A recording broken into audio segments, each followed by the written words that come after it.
दोस्तों, ऐसा कोई नहीं होगा जिसने अन्ना आंदोलन के बारे में नहीं सुना होगा और उस समय ही लोगों को ब्लैक मनी के बारे में इतना सुनने को मिला था।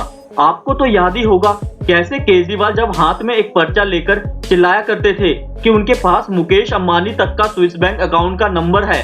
लेकिन वह सब तो बस बातें ही थी, ना तो उनके पास तब उनके बैंक अकाउंट की डिटेल्स थी और ना अब है। लेकिन मोदी सरकार के पास स्विट्जरलैंड से आई कई सारे अकाउंट्स की डिटेल इस साल आई है और यह पहली बार नहीं है, बल्कि 2019 से अब तक यह चौथी बार हुआ है। लेकिन इन अकाउंट्स डिटेल्स का सरकार क्या कर रही है, इनमें कितने नाम हैं और स्विट्जरलैंड में क्यों रखते हैं ये अरबपति और पॉलिटिशियन अपने पैसे। आज हम इस वीडियो में जानने की कोशिश करेंगे, तो अंत तक बने रहिएगा हमारे साथ। लेकिन वीडियो शुरू होने से पहले अगर आप लोग चैनल पे नए हैं और आपने अभी तक चैनल को सब्सक्राइब नहीं किया है तो चैनल को सब्सक्राइब करना और बेल आइकन को दबाना ना भूलें। तो सबसे पहले नॉर्मल सवाल पे आते हैं, आखिर ये स्विस बैंक चीज क्या है? सभी लोगों को यहीं पर अपना काला धन जमा क्यों करना होता है? दरअसल स्विट्जरलैंड में 18वीं शताब्दी से ही दुनिया भर के लोग अपना काला धन जमा करवाने के लिए जाते हैं, क्योंकि यहाँ पे तब की सरकार ने ये लॉ पास किया था कि कोई भी बैंक अपने कस्टमर की जानकारी को किसी और के साथ शेयर नहीं कर सकता है। इसके बाद 1934 में सरकार federal act of bank and saving bank नाम का एक कानून लेकर आई, जिसके अनुच्छेद 47 के मुताबिक अगर कोई भी बैंक अपने कस्टमर की जानकारी को लीक करेगा तो उसे एक क्राइम माना जाएगा और इसके लिए अधिकारियों को 5 साल की सजा भी हो सकती है।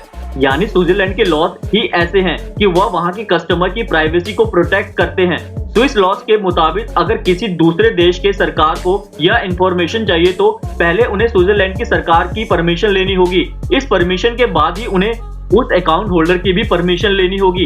अगर उस अकाउंट होल्डर के नाम पर कोई भी क्रिमिनल कंप्लेंट नहीं है तो उस कंडीशन में बैंक जानकारी नहीं देगा। यहाँ पे क्रिमिनल शब्द के बारे में आपको बता दें कि उस व्यक्ति पे कोई भी केस ही क्यों ना चल रहा हो, अगर ऐसी भी कोई भी कंप्लेंट उस होल्डर के नाम पर है तभी बैंक उसके डिटेल शेयर कर सकता है। दोस्तों, यह एक बड़ी वजह है कि दुनिया भर को स्विट्जरलैंड की तरफ अट्रैक्ट करती है। स्विस बैंक में अकाउंट खोलने के प्रोसेस भी बहुत ज्यादा सिंपल है।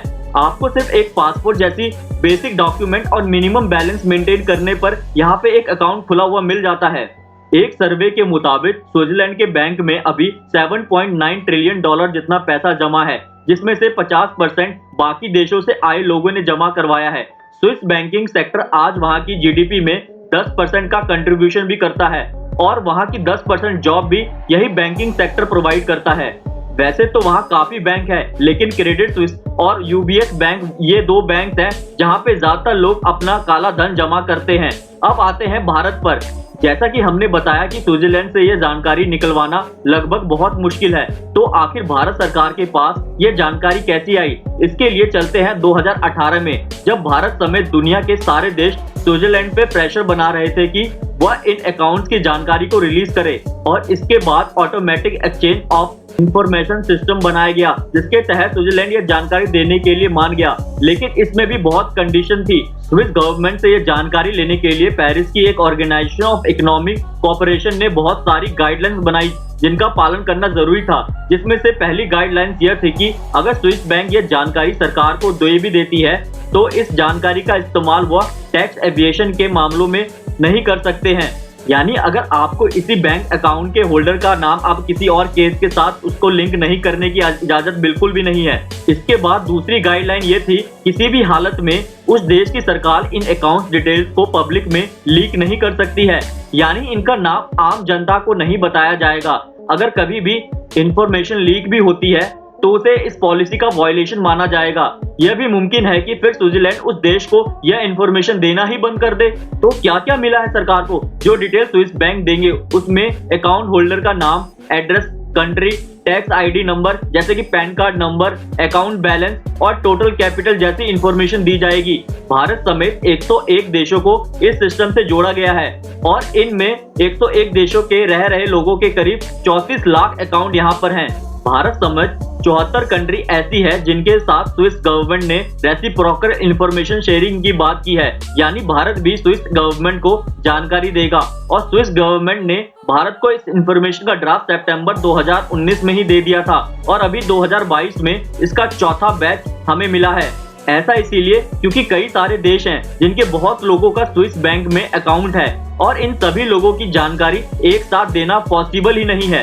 सोचिए किस तरह भारत के लोगों ने दुनिया में झंडे गाड़े हुए हैं, उनका एक बार में हिसाब तक नहीं किया जा सकता।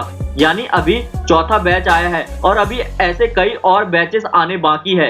इस बैच वाले सिस्टम पे भी कई सवाल उठाए गए थे। वैसे अगर सारी इंफॉर्मेशन एक बार में नहीं आ रही है तो यह भी पॉसिबल है कि जो लोग बच जा रहे हैं वो जल्दी से अपना अकाउंट किसी और देश में शिफ्ट कर सकते हैं या फिर किसी ऐसी कंट्री के सिटीजन के नाम पर अकाउंट खोल सकते हैं। सवाल तो बहुत है, लेकिन जो अभी इंफॉर्मेशन आ रही है वह भी बड़ी बात है।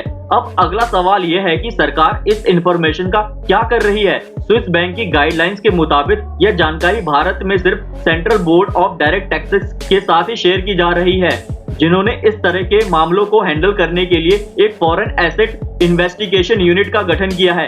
ऐसी 14 यूनिट पूरे भारत में बनाई गई है। अब आते हैं इनकी वर्किंग पर। अगर लॉजिकली सोचा जाए तो किसी और देश में अकाउंट रखना टैक्स की चोरी नहीं होता है। भारत में ऐसे बहुत से लोग हैं जिनके विदेश में खाते हैं, लेकिन इसका ये मतलब नहीं है कि वह सारा पैसा ही ब्लैक मनी है। ब्लैक मनी तब मानी जाती है जब आपके पास पैसा हो और उसे आपने डिक्लेयर नहीं किया हो। यानी सरकार के पास एक लिस्ट है जिसमें आपकी सभी बैंक अकाउंट की जानकारी पहले से ही होगी। अब इस नई यूनिट का काम यह है कि जिन भी लोगों के नाम स्विस बैंक ने भेजे हैं उनकी फाइनेंशियल डिटेल चेक की जाए और पता लगा जाए कि ये सब बैंक अकाउंट डिटेल्स उन्होंने सरकार को दी थी। अगर उन्होंने सरकार को इस अकाउंट की डिटेल्स नहीं दी होगी तब उन्हें सवाल जवाब के लिए बुलाया जाएगा और उनसे इन अकाउंट्स के बारे में तसल्ली से पूछा भी जाएगा। इसके बाद कुछ गड़बड़ निकलने के बाद ही इन पर केस भी चलेगा। अब ये सब सुनने में तो बहुत बढ़िया लग रहा है, लेकिन हम भारत में रहते हैं जिस वजह से बहुत सी प्रॉब्लम और कुछ सवाल हैं जिनके जवाब हमें तलाशने हैं। पहला सवाल तो ये है कि जब लिस्ट आपके पास है और आप उन अरबपतियों के पास जाएंगे तो क्या गारंटी है वो आपके ऑफिसर को रिश्वत खिलाकर चुप नहीं करवा सकते? क्या सरकार इसके लिए कोई प्लानिंग की है और इन यूनिट का काम कौन वेरीफाई करेगा? दूसरा सबसे बड़ा सवाल यह है, अगर किसी आदमी पे ये केस साबित भी हो जाता है तो स्विस लॉज के मुताबिक आप उस आदमी के बैंक डिटेल्स अभी भी लीक नहीं कर सकते। क्या इल्जाम साबित होने के बाद भी इन लोगों का नाम पब्लिक के सामने रखा जाएगा? आखिर कोई बिजनेसमैन करप्ट है तो क्या पब्लिक को नहीं पता चलना चाहिए? हो सकता है उस पर इल्जाम साबित हो जाए, लेकिन अभी भी पब्लिक उसकी कंपनी के प्रोडक्ट को खरीदते रहे और उसे अमीर बनाते रहे। तीसरा बड़ा सवाल सबसे अहम यह है कि कई बार फाइनेंशियल करप्शन के मामलों में यह होता है कि बड़े बड़े लोगों पर एक फाइन लगाकर छोड़ दिया जाता है और उनके साथ सरकार ऑफिशियल एक डील कर लेती है। तो क्या इस केस में भी जिन पे इल्जाम साबित होगा वो लोग जेल जा पाएंगे या फिर उन पर बस फाइन लगा के छोड़ दिया जाएगा? अभी इस केस से जुड़े कई और पहलू हैं जिनके बारे में शायद धीरे धीरे हमें सभी को और ज्यादा इंफॉर्मेशन मिले, लेकिन तब तक आप क्या चाहते हैं? क्या ऐसे लोगों को जेल होनी चाहिए या क्योंकि ये बिजनेसमैन है तो बस इन्हें बस फाइन लगा के छोड़ दिया जाए?